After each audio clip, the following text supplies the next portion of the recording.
परासरण एक प्राकृतिक घटना होती है जो कि स्वतः होती है। इसके प्रतिलोम को भी पुनः उत्पादित किया जा सकता है। परासरण के प्रतिवर्तित को प्रतिलोम परासरण कहा जाता है और इस प्रक्रिया के लिए एक बाह्य बल की आवश्यकता होती है।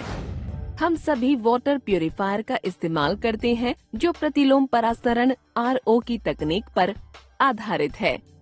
हालांकि प्रतिलोम परासरण के बारे में जानने से पहले हमें परासरण और परासरण दाब को जानना आवश्यक है।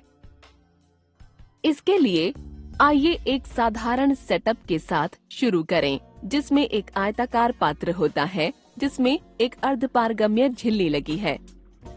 यह झिल्ली पात्र को 2 खंडों में विभाजित करती है जो है A और B। इस अर्धपारगम्य झिल्ली यानी SPM में कई सूक्ष्म छिद्र मौजूद होते हैं। ये छिद्र आकार में काफी छोटे होते हैं और जल जैसे छोटे अणुओं को इसमें से गुजरने देते हैं। इस प्रकार अर्धपारगम्य झिल्ली के दोनों किनारों से जल का लगभग समान प्रवाह होता है। अब खंड B में 5 ग्राम सुक्रोज को मिलाएं। खंड B में मौजूद जल अणु चीनी अणुओं की ओर आकर्षित होते हैं, इसलिए जल योजन क्षेत्र बनता है। परिणाम स्वरूप खंड B में मुक्त जल अणुओं की संख्या A की तुलना में कम हो जाती है। साथ ही जल योजन क्षेत्र आकार में काफी बड़े होते हैं और अर्धपारगम्य झिल्ली से नहीं गुजर सकते। इस प्रकार जल अणुओं का शुद्ध प्रवाह A से B की ओर देखा जा सकता है। विलायक अणुओं का कुल प्रवाह शुद्ध विलायक से विलयन की ओर परासरण कहलाता है।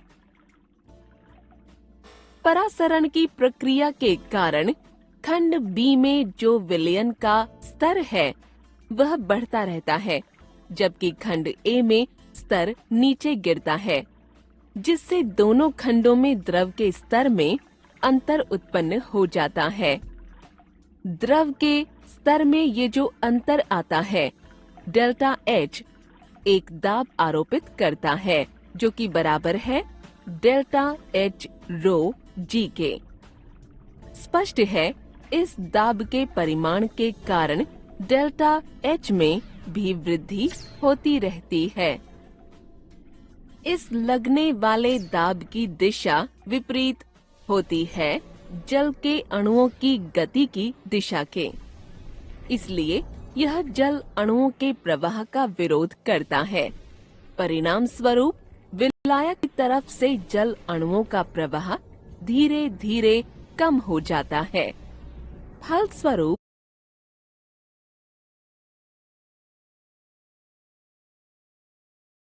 झिल्ली से गुजरने वाले जल अणुओं की संख्या फिर से बराबर हो जाती है। इस जगह पर कार्यरत दाब परासरण दाब के बराबर होता है। आप स्पष्ट रूप से देख सकते हैं कि दोनों खंडों में द्रव का स्तर अब लगभग स्थिर हो गया है। यह प्रायोगिक रूप से पाया गया है कि तनु विलयनों के लिए परासरण दाब नियमों का पालन करता है। Pi V is equal to IN/RT।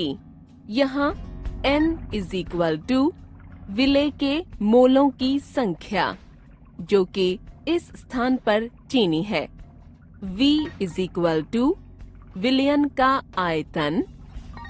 R is equal to सार्वत्रिक गैस स्थिरांक। T इज इक्वल टू परम ताप।